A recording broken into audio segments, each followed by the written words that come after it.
কালীগঞ্জ হাসপাতালে দীর্ঘ টানাপোড়েনের পর পরিচালনা বোর্ড গঠন করে জেলা পরিষদ সদস্যা খাদিজা বেগমকে চেয়ারম্যান নির্বাচিত করা হয়েছে।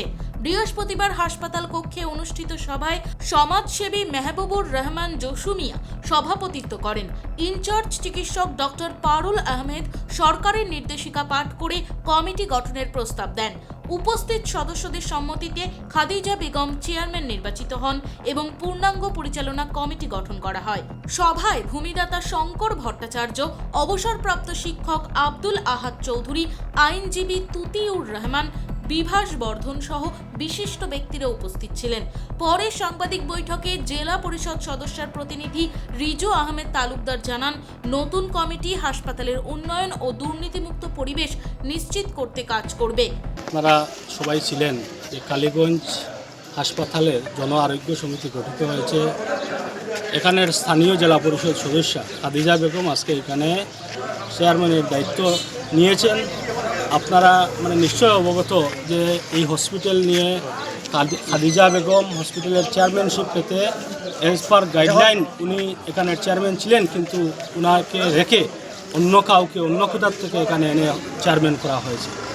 আজকে মহামান্য হাইকোর্টে খাদিজা বেগম যেতে হয়েছে। হাইকোর্টের আলোকে আজকে জেলা হেলথ সার্ভিস যে আমার ডিপার্টমেন্ট আছে, ওনারা আবার খাদিজা বেগমকে জেনুইন পার্সন যিনি এই হসপিটালের চেয়ারম্যান, ওনাকে আজকে মনোনীত করা হয়েছে।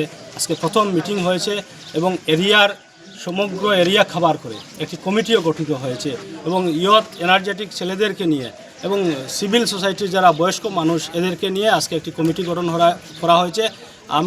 আমি কালীগঞ্জ জেলা পরিষদ সদস্যের প্রতিনিধি হিসাবে আমি এরিয়ার মানুষের কাছে একটি দাবি রাখব যে আপনারা আগামী 5 বছর সুন্দরভাবে এই হসপিটালকে পরিচালনা করার জন্য সহযোগিতা কামনা করছি এবং প্রয়োজনে এই এলাকার মানুষের স্বার্থে কী সমস্যা রয়েছে হসপিটাল সম্পর্কিত সব সমস্যা সমাধানের জন্য আমরা কাজ করে যাব। কতজনের কমিটি রয়েছে?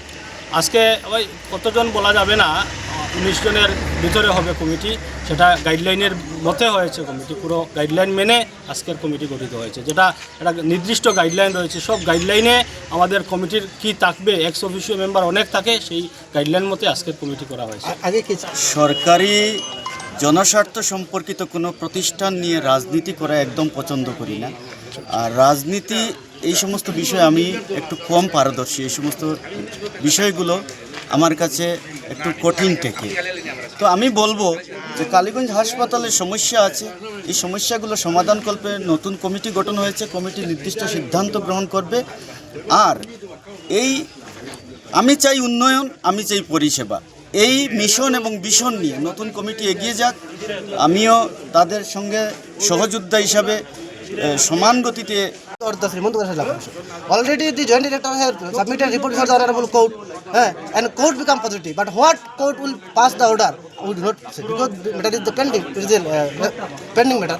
তো ওই মধ্যবর্তী সময়ে জয়েন্ট ডিরেক্টর আমাদেরকে অর্ডার দিয়েছে এবং নির্দিষ্ট করে দিয়েছে যে যেহেতু এখানে হসপিটালটা কালীগঞ্জ টেরিটোরিয়াল ডিভিশনে পড়ে জেলা পরিষদের, সেই হিসাবে খাদিজা বেগম যিনি এখানকার নির্বাচিত জেলা পরিষদ সদস্য, ওনাকে চেয়ারম্যান করা হোক, সেই অনুসারে হয়েছে। এবং নিশ্চয়ই কোর্ট কি অর্ডার দিচ্ছে, নেক্সট যেটা হিয়ারিং হবে, হয়তো আমাদেরকে বলেই দেবে যে যেটা হয়েছে ওটা ঠিকই আছে, এরকম ডিসমিস হবে অর্ডারটা। কিন্তু কালীগঞ্জ থেকে আব্দুল মালিকের রিপোর্ট, ভয়েস 365 বাংলা।